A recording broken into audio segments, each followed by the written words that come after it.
Hello दोस्तों, नमस्कार। कैसे हैं आप सब? उम्मीद करती हूँ अच्छी ही होंगी। तो आप सभी को पता है, सपना ने अपना ग्वालियर का जो रेंट का मकान लिया था वो छोड़ दिया है। हालांकि सपना एक ही महीने ग्वालियर वाले मकान में रही है। उसके बाद सपना अभी जहाँ पर रह रही है वो भरतपुर में उन्होंने अपना एक रेंट का ही लिया है। हालांकि उन्हें अपना खुद का नहीं लिया है। यूट्यूब पर अलग अलग अलग अफवाहें लोग फैला रहे हैं, खुद का मकान ले लिया, इतने पैसे कहाँ से आ गए। कुछ लोगों को मतलब बोलने से पहले एक बार भी नहीं सोचते, क्या से क्या बना देते हैं सिर्फ व्यूज और पैसों के लिए। इस तरह के किसी के ऊपर गलत इल्जाम लगाकर आप जो व्यूज और डॉलर छाप रहे हैं ना, वो ज़्यादा दिन तक नहीं टिकते हैं। एक्चुअली में किसी की कंडीशन को समझना चाहिए। सपना ने बताया अभी कुछ भी नहीं है क्यों छोड़ना चाहिए, मतलब क्यों छोड़ा है, किस वजह से उन्होंने ये डिसीजन लिया है। बट उनकी कुछ वीडियो से आप अंदाज़ा लगा सकते हैं। तो यहाँ पर मैं अपना पर्सनल एक्सपीरियंस आपके साथ शेयर कर रही हूँ। आखिर सपना ने ये घर क्यों छोड़ा, क्यों छोड़ने का डिसीजन लिया, सब कुछ इस वीडियो में बताऊंगी, तो आप बने रहना। बट कुछ लोग, जब सपना ने घर छोड़ा है तो इस बात की भी दिक्कत है कि सपना ने घर छोड़ा तो सीवी क्यों नहीं आई उनके घर पर। देखो, सब कुछ ऑन कैमरा नहीं होता। सपना ने पहले ही कहा था कि हर चीज़ें अब मैं कैमरे के ऊपर नहीं दिखा पाऊंगी, क्योंकि उसकी जो भी प्राइवेसी वगैरह है वो लीक हुई है, गाड़ी के नंबर लीक हुए हैं, घर का एड्रेस लीक हुआ है। तो उनकी वजह से उसे काफ़ी ज़्यादा परेशानी हुई है और इसी वजह से शायद कहीं ना कहीं घर छोड़ने का उन्होंने डिसीजन लिया था। अब वो जो भी व्लॉग वगैरह डालती है वो 2-3 दिन बाद ही डालती है, क्योंकि जहाँ पर उन्होंने एफआईआर वगैरह करवाई थी, जो लोग उनसे मिलने के लिए आए थे, तो उसके बाद पुलिस वालों ने यही कहा था कि आप जो भी व्लॉग वगैरह डालो तो उसका लोकेशन ना डालें और 2-3 दिन बाद व्लॉग डालें। तो यहाँ पर एक कमेंट आता है, प्लीज़ रिप्लाई, आपकी दोस्त नहीं आई मिलने सीवी, नहीं आपने उनका नाम भी क्या, एक एक बार भी उनके बच्चे के बर्थडे में भी नहीं है हो आप, सब बढ़िया तो है। तो यहाँ पर कुछ यूजर्स, देखो ये जरूरी नहीं ये हेटर ही होंगे, कुछ लोगों को एक्साइटमेंट होता है हर चीज़ पूछने का, इस वजह से इन्होंने पूछ लिया होगा। तो आप सभी को बता दो, देखो हर चीज़ें कैमरे पर नहीं दिखाई जाती। और जो सपना का व्लॉग काफ़ी ज़्यादा लेट आया है, वो शिफ्ट हो चुकी थी 4 या 5 दिन पहले, ये 4-5 दिन बाद का व्लॉग है। कल जो सपना का व्लॉग आया था आपने देखा होगा, वो अपनी मौसी की लड़की या पता नहीं कौन थी उसको मेहंदी लगा रही थी। यानी कि करवा चौथ से पहले ही सपना वहाँ पर शिफ्ट हो चुकी थी। जो उनसे पहले के व्लॉग आए थे, जो भरतपुर साड़ी वगैरह दिखाने के लिए गई थी, उससे पहले वो शिफ्ट हो चुकी थी। यानी कि वो भरतपुर तो रह ही रही है। भरतपुर में उसकी मौसी है और भरतपुर शिवपुरी और जो उनके मायका है वहाँ से मथुरा मतलब नज़दीक पड़ता है, दोनों के बीच में पड़ता है।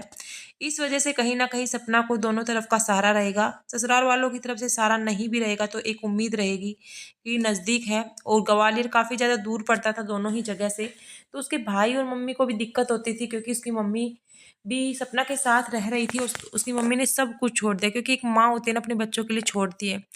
एक्चुअली में उसकी मम्मी सिलाई वगैरह का काम करके घर का खर्चा वगैरह चलाती थी, आप सभी को पता है। और अब उसकी मम्मी हर कदम कदम पर सपना के साथ है। तो भाई उन्हें अपना घर भी संभालना है। तो अब क्या होगा, थोड़ा नज़दीक रहेंगे तो थोड़ा इधर उधर की चीज़ें मतलब इधर भी देख लेगी और मायके भी मतलब अपने ससुराल में भी देख लेगी, दोनों तरफ से देख लेगी। और सपना को भी इतनी दिक्कत नहीं होगी। इधर मौसी वगैरह की जो बच्चे वगैरह हैं तो वो भी रहेंगे, मतलब इतनी दिक्कत नहीं आएगी। अगर मम्मी वहाँ पर जाएगी तो वो बच्चे इधर आ जाएंगे, तो सपना को इतनी दिक्कत नहीं होगी। ग्वालियर एक अलग शहर था जहाँ पर सपना नई नई थी। आनन फानन में उसने ये डिसीजन इसलिए ले लिया था क्योंकि उसको कोई भी रास्ता नहीं दिखाई दे रहा था जब उसके ससुराल से वो निकली थी। और उसकी फ्रेंड सिवी है, तो सिवी उसकी बहुत ही अच्छी दोस्त है। तो उसने बस सिर्फ सिवी ही दिखाई दी और सिवी से कहा, मैं निकल चुकी हूँ, आप मेरे लिए कोई रेंट का मकान वगैरह देख लो। और ये मकान भी उसे इतनी जल्दी नहीं मिल गया था, 3 दिन तक वो सिवी के घर में रही थी, उसके बाद ये मकान मिला था। तो इतना जल्दी जो डिसीजन ले लिया जाता है ना, बाद में मतलब फिर सोचा समझा जाता है आखिर हम यो क्या क्यों आ गए यहाँ पर, गलत डिसीजन था। आपने देखा होगा सपना ने एक वीडियो में बताया था, उसकी मम्मी सब्जी लेकर आती है तो वहाँ पर उसकी मम्मी कहती है यहाँ पर सब्जी की कितनी महंगी है, 200 रुपये किलो गोभी है, 150 रुपये किलो टमाटर हैं। एक्चुअली में वैसे तो सब्जी महंगी हो रही है, बट जो रेट उसकी मम्मी बता रही थी ना वो सच में ज़्यादा थे। हम भी मतलब बिल्कुल सिटी के समान ही एक बड़े शहर गुड़गांव के करीब रहते हैं। तो यहाँ पर भी हमें मतलब मैं बता रही थी मेरी बहन को कि ग्वालियर में गोभी का रेट 200 रुपये और हमारे यहाँ पर 80 रुपये है। तो कितना फ़र्क है और कितनी महंगाई है। सपना को ये सब कुछ जो आज कमा रही है ये ऐसे ही नहीं उड़ाने, अपने बच्चों को भी देखना है, तो उसने कहीं ना कहीं ये डिसीजन लिया होगा। इस इतने महंगे शहर में मतलब नहीं काम चल सकता। बहुत सारे लोग कह रहे हैं बेटी की पढ़ाई की ज़िंदगी बर्बाद कर देगी, ससुराल में क्यों नहीं रही। भाई अभी उसकी बेटी अभी छोटी इतनी बड़ी हुई नहीं है, 5 साल तक बच्चों की पढ़ाई का कोई इतना वो होता नहीं है, इतना तो बच्चा घर भी पढ़ लेता है। जब तक एक अच्छे से सेटल ना हो जाए ना, तो दिमाग में अलग अलग तरह की चीज़ें चलती रहती हैं। खैर उसने एक ही महीना अपने रेंट के मकान में बिताया, और आप सभी को पता है जो फ्लैट लिया था ना, उसका रेंट भी काफ़ी ज़्यादा था, 35 से 40 हज़ार के करीबन, क्योंकि वो काफ़ी हाई फाई क्लास का मतलब फ्लैट था, छोटा मोटा नहीं था। नॉर्मली छोटे मोटे मकान में गुजारा कर लेते हैं, बट सपना को भाई जो काम करती है उसके अकॉर्डिंग बड़ा घर ही चाहिए था, और उसके मम्मी और भाई भी साथ रह रहे थे तो चाहिए था, इसकी वजह से उसने बड़ा मकान लिया।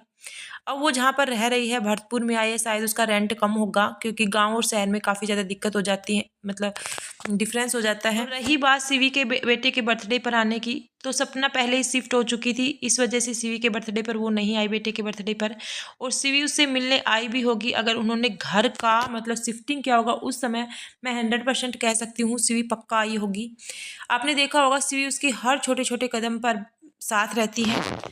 और जब गाड़ी वगैरह ली थी तो सीवी के पूरा फैमिली, उसकी ननद वगैरह सब थे सपना के साथ, जो पूजा वगैरह हो रही थी उसके बाद डिनर वगैरह जो करने गए थे, तो हमेशा सीवी उसके साथ रहती है, ऐसा नहीं है। और घर की शिफ्टिंग हुई होगी, देखो बहुत मतलब सबसे कठिन काम कह सकते हैं घर का, इधर से उधर इतना सामान को इधर से उधर लेकर जाना। तो उस समय पर सपना सीवी का आना मतलब ये थोड़ी ना था कि सीवी आकर उनकी पैकिंग करवाती, उनकी पैकिंग उसकी मम्मी वो और उसके भाई कर रहे थे। ऐसे किसी के घर में ज़्यादा बेदखल भी नहीं करना चाहिए, फिर वो बाद में मतलब बेकार ही बनता है। तो सीवी आई होगी जब वो घर से निकले होंगे उस समय पक्का मिली होगी, बट हर समय कैमरा ऑन भी नहीं रहता। और उसके बाद आपने देखा होगा बस सिर्फ सामान की पैकिंग करते हुए दिखाया था, उसके बाद सपना ने कुछ भी नहीं दिखाया था, और सीधे फिर उस घर में पहुंच दिया था। बीच के रास्ते की कोई वीडियो नहीं बनाई थी, क्योंकि सपना को मना किया गया है बीच के रास्ते की वगैरह की वीडियो या लोकेशन, ताकि लोगों तक लीक ना हो। आप इस तरह की वीडियो में ना दिखाएं, अगर आप वीडियो बनाते हैं तो सिर्फ मतलब अपने घर से दूसरे घर तक दिखाएं। ऐसा बिल्कुल भी लीक ना करें जिससे लोग अंदाज़ा लगा सके कि आप किधर से किधर जा रहे हैं। बट लोगों को इसलिए पता चल गया कि वो भरतपुर में रह रही है, क्योंकि उसने जब वो अपनी मौसी के घर जा रही थी कि बोल रही थी मैं मौसी के यहाँ पर अपनी साड़ियाँ दिखाने के लिए लेकर जाऊँगी, और हम सबको पता चल गया था जो साड़ियाँ वगैरह लेकर गई थी वो वहाँ पर शिफ्ट हो चुकी थी। बट खैर जहाँ भी रहे अच्छे से रहे, जब अपना खुद का मकान ले लेगी उस समय पर मतलब कोई दिक्कत नहीं आएगी। जब तक रेंट के मकान पे रहते हैं ना, तो यार दिक्कत तो बहुत आती है। बट अभी बहुत सारे लोग कह रहे हैं गाड़ी लेने की क्या ज़रूरत थी, अपना मकान ले लेती। भाई मकान 1-2 लाख रुपए में नहीं आता, गाड़ी की मतलब गाड़ी की किस्त होती है ना वो 15-20 हज़ार तक की बन जाती है, जिसका जितना वो रेंट भरती है। अब उसने इसी वजह से शायद घर बदला होगा, ज़्यादा रेंट था वहाँ पर, और गाड़ी भी अभी ली है, तो गाड़ी का भी मतलब उन्होंने सब कुछ करना है। यूँ तो है नहीं वो एकदम से मतलब इतनी ज़्यादा रुपए हैं सब कुछ कर लेगी, धीरे धीरे सब कुछ किया जाता है। इस वजह से गाड़ी का भी उसको चुकाना है, और इस वजह से उसने अपना घर अपने अकॉर्डिंग देखा होगा। और गाड़ी लेना इसलिए ज़रूरी था क्योंकि आपने देखा होगा कहीं भी वो शिवपुरी से जब अपने मायके जाती थी तो गाड़ी करके जाती थी अपनी, और कहीं भी इधर उधर जाती थी, अब भी कहीं जाती है अंशु के घर गई थी तो उसको गाड़ी करके जानी पड़ती है। इस वजह से उसने कहा कि मैं बार बार सीवी की गाड़ी मांगती थी, यहाँ ग्वालियर में थोड़ा अच्छा नहीं लगता, मतलब 1-2 बार सब अच्छा लगता है, फिर बाद में ही मतलब कोई भी हो कितना भी अच्छा हो मतलब हो जाता है अंदर से यार ये तो रोज़ मांगती है। तो इस वजह से गाड़ी लेना ज़रूरी था, और बड़ी गाड़ी इसलिए ली क्योंकि इनका पूरा फैमिली, आप समझ सकते हैं इसके भाई मम्मी और उनकी 2 बेटियां खुद, तो पूरा फैमिली के लिए बड़ी गाड़ी लेना ज़रूरी था।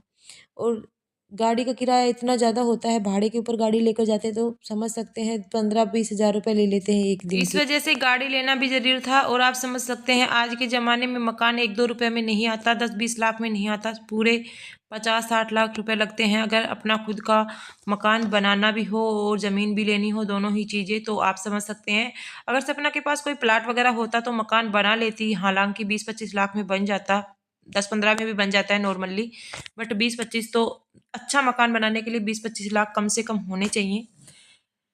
तो वो भी धीरे-धीरे हो जाएँगे अगर इस तरह से ग्रो करती रही, मेहनत करती रही, अपना बिज़नेस स्टार्ट किया है, बिज़नेस अच्छे से चलता रहा।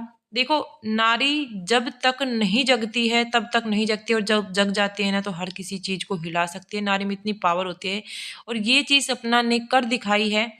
कुछ लड़कियाँ टूट जाती हैं, बिखर जाती हैं, कई बार बिखरी, कई लोगों ने बिखारने की कोशिश भी की, तोड़ दिया था बिल्कुल, सपना भी टूट चुकी थी। बट सोशल मीडिया की ताकत की वजह से आज वो खड़ी हुई है दोबारा से, बट उसे गिराने की कोशिश अभी भी कुछ लोग लगे हुए हैं, कुछ चंद लोग। 90% लोग सपना को सपोर्ट कर रहे हैं, 10% लोग हैं जो अभी भी उसको गिराने की कोशिश कर रहे हैं। वो और कोई नहीं, वो उसके ससुराल वालों की तरफ से हैं या उसके कुछ रिश्तेदार हैं ससुराल वालों की तरफ से, वो उसको नीचे गिराना चाहते हैं। और सपना की गाड़ी देखकर तो कुछ लोगों को इतनी आग लग गई होगी, इतने पैसे आ गए कहाँ से, बट लोगों को नहीं पता सोशल मीडिया की पावर क्या होती है।